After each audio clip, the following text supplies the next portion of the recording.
mi kre ba kau nào tìm mà amma kre ba kau nào cơ pro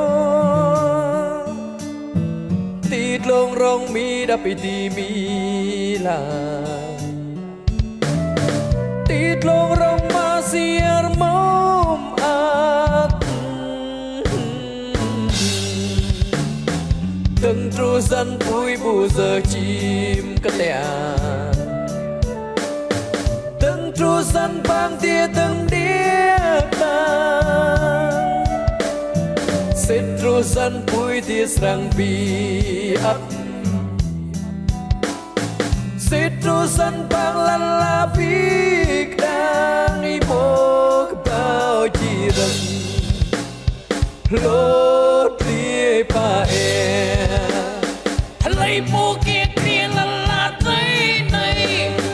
lấy bố rong ba là chỗ đây đây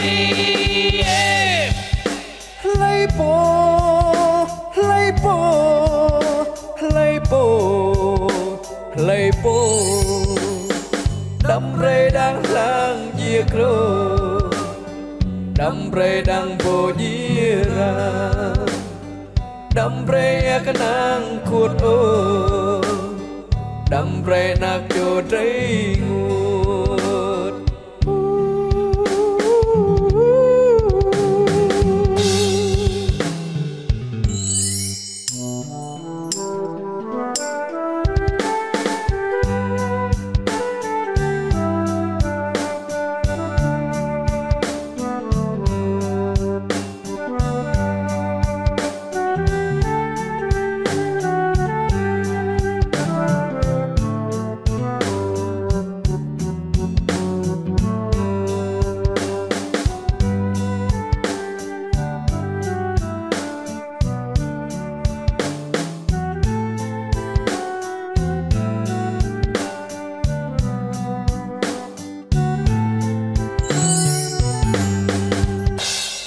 mi kre ba kau nào tìm mà amma kre ba kau nào cơ pro tít lông rong mi đã bị đi mi là tít lông rong ma siar mom at từng tru dân vui bù giờ chim cất lẻ từng tru dân bang tia từng đĩa tang xếp tru dân vui tia sang bi ấp xếp tru dân bang lăn la big đang đi bộ bao chi rừng lốt lia pa e lấy bố kia kia là tới đây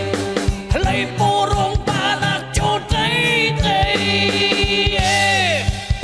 lấy bố lấy bố lấy bố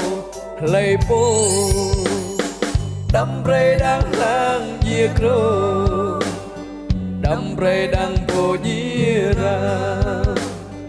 đâm rê cái nàng khuất ô đâm rê nạc cho trái